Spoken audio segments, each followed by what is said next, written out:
Yo,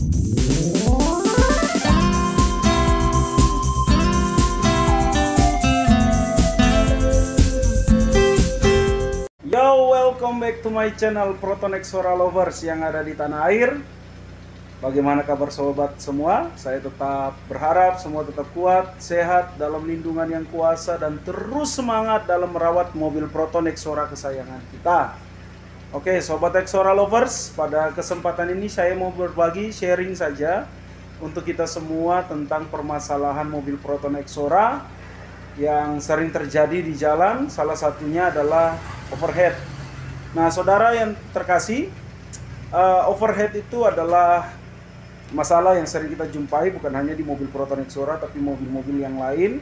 Tapi berhubung kita hanya khusus untuk mobil Proton Exora, maka di saat ini saya mau membahas tentang masalah overhead. Overhead di mobil Proton Exora itu jangan disepelehin. Ketika sobat merasa tanda-tandanya kipas itu nggak berhenti berputar, ya, tidak ada cut off meskipun sobat di jalan ataupun sedang parkir, jadi kipas putar terus, entah itu satu kipas atau dua kipas. Kemudian juga ketika kita matiin kunci, kemudian selang beberapa detik atau 1 menit mungkin tiba-tiba kedua kipas menyala, gitu ya sobat. Nah, overhead ini diakibatkan karena panas yang berlebihan, dan itu terbaca di sensor ECC, ya, sensor panas, bahwa suhu mesin melewati batas ambang. Oleh karena itu, mekanisme dari sistem mobil kita yang terpusat di ECU akan memberikan sinyal kepada kipas untuk kipas itu nyala ketika mesin itu mati, untuk memaksimalkan pendinginan sobat Exora Lovers yang terkasih. Nah, sobat Exora Lovers, ada beberapa hal yang mengakibatkan overhead, ya. Yang pertama, overhead itu diakibatkan karena putaran dari fan belt itu lemah, tidak mencapai putaran maksimal. Saya tidak tahu berapa RPM, tetapi kita berapa putaran ya, tapi kita bisa pantau dari RPM. Oleh karena itu, saran saya buat sobat semua, jangan mencari irit kemudian menurunkan RPM dari normal.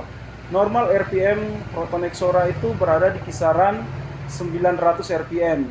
Kalau sobat turunkan dari itu, dampaknya adalah putaran mesin menjadi lambat, kemudian untuk angkatan itu berat, dan terutama yang berhubungan dengan overhead itu di water pump akan tidak berfungsi secara maksimal untuk mengalirkan air yang panas dan air yang sudah didinginkan itu, dan itu akan memicu terjadinya pemanasan di suhu mesin yang meningkat, sobat Exora Lovers.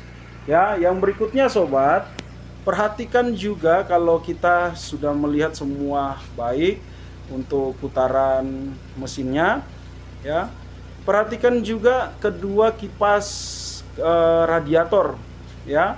Kedua kipas radiator. Ini ya sobat ya. Kipas radiator ini. Ya, ini ya. Nah, putarannya itu kalau sobat pakai alat pengukur, ya. Itu dia harus anemometer ya. Dia harus berputar itu di kisaran 13 knot sampai dengan 13,9 ya, sampai dengan 15 knot ya. Nah, itu kalau di bawah itu akan tergolong lemah. Nah, kipas yang putarannya lemah itu bisa disebabkan oleh beberapa akibat. Yang pertama, memang usia kipas sudah tua, terjadi pergesekan karbon brusnya. Ketika karbon brusnya itu ampasnya numpuk di bagian bearing atau di bagian bos, maka itu akan mengakibatkan putaran kipas menjadi lambat, seret, dan lain-lain. Ya, yang parahnya adalah kipas akan menjadi macet dan terbakar.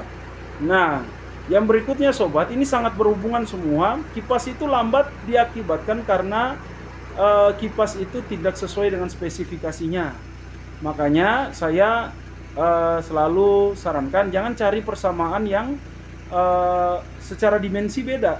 Kalau saya tidak pernah menjual yang punya Exora ya, tapi saya selalu menjual yang ori Denso, kipas satu set dengan dinamonya. Supaya apa? Tujuan saya, sobat yang sudah mengganti, ketika mengalami trouble di mana semisal karbon berasnya habis, angkernya rusak, itu bisa disubstitusikan sangat cepat dengan kipas-kipas yang ada seperti itu. Tapi kalau punya asli Exora itu agak susah gitu ya. Nah, itu juga perlu perhatian sobat semua, supaya maksimal di dalam kipas itu menyerap panas dari radiator kita. Yang berikutnya, kipas itu dia lemah karena voltase. Voltase di mobil kita itu kalau kita ukur secara real di multitester itu di bawah 14 volt, jadi 13 sekian. Nah, itu kalau sobat cek di multitester udah di bawah 14, umpamanya 13,7, 13,8. Kalau sobat memakai scanner, itu hanya terbaca pasti di bawah 13,5 volt, dan itu akan membuat putaran kipas lambat. Saya bisa ngomong seperti ini karena saya mengalami seperti itu. Semua jalur sudah saya perbaiki, semua sudah saya pastikan aman. Rupanya voltase dari mobil Proton Exora saya itu secara scanner itu hanya bersekitar 13,3 sampai dengan 13,7 seperti itu. Dan itu tidak bagus sobat Exora Lovers. Kenapa demikian? Itu diakibatkan karena usia dari alternator yang sudah tua. Saran saya, jangan hanya ganti karbon beras, tapi ganti IC regulatornya. Kalau sobat kesusahan, saya jual IC regulator yang PNP atau IC alternator yang PNP sebelum terbakar. Nah, ini akan mengakibatkan voltasenya rendah dan putaran kipas dari kedua kipas radiator kita, kondensor maupun radiator itu menjadi lambat. Itu ya sobat ya.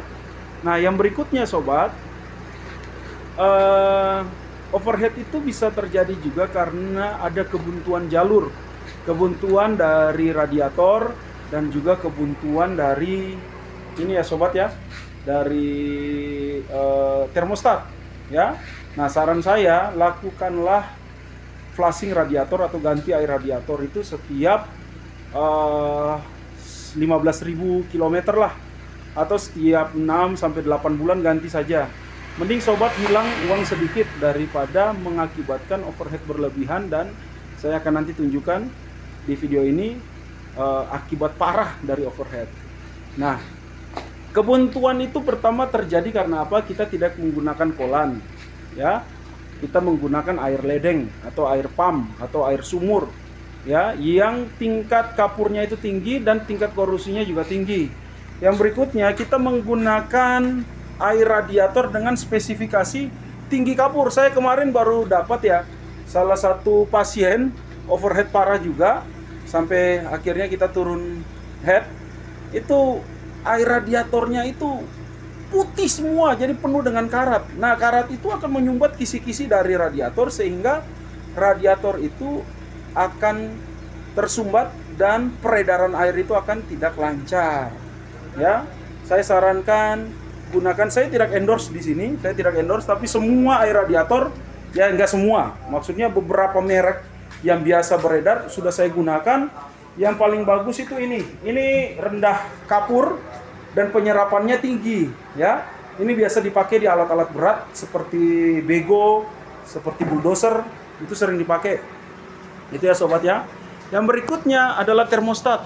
Termostat di usia tertentu dia akan macet, dia akan tidak lagi bisa terbuka. Nah, ini akan mengakibatkan jalur air itu buntu ya. Saya punya satu pasien sampai hari ini masih kami garap. Ini ya sobat Exora Lovers, ini hanya gara-gara termostat buntu mengakibatkan upper tank itu meledak, pecah, dan akhirnya headnya jebol. Seperti itu sobat Exora Lovers ya. Nah, itu penting sobat perhatikan supaya jangan sampai kerusakan mesin diakibatkan karena overhead yang parah. Itu sobat Exora Lovers.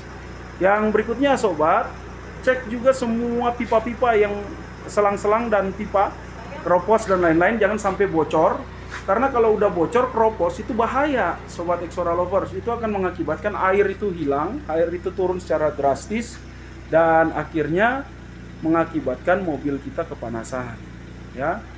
Nah, mungkin itu dulu sobat Exora Lovers yang bisa saya sampaikan pada kesempatan ini. Semoga sobat bermanfaat. Kalau sobat punya pertanyaan, silahkan komen di video ini. Nah, ini saya akan tunjukkan buat sobat akibat dari overhead parah ya.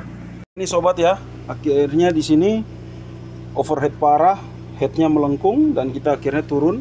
Ini kemarin semua penuh air, jadi udah nggak bisa di starter lagi ya. Kalau di starter itu kompresinya hilang, bunyinya ser-ser-ser. Nah, ini dia akibat dari termostatnya yang mampet seperti itu ya. Itu. Jadi nggak ada masalah lainnya, cuma gara-gara termostatnya mampet seperti itu. Dan hati-hati dengan menggunakan air radiator juga ya, tadi sudah saya jelasin. Saya rasa itu saja sih sobat Exora Lovers untuk diperhatikan dalam mencegah terjadinya overhead bagi mobil Proton Exora kesayangan kita. Oke sobat Exora Lovers, saya rasa itu saja tips saya, sharing saya pada kesempatan saat ini. Harapan saya bahwa tidak ada lagi mobil Proton Exora yang tumbang di jalan ya. Itu saja. Tetap semangat, tetap optimis bahwa bersama kita akan bisa mengatasi segala sesuatunya. Jangan lupa like dan komen video saya serta bagikan bagi sobat yang lainnya. Semoga bermanfaat. Sampai berjumpa di tips-tips yang akan datang. Salam Exora Lovers.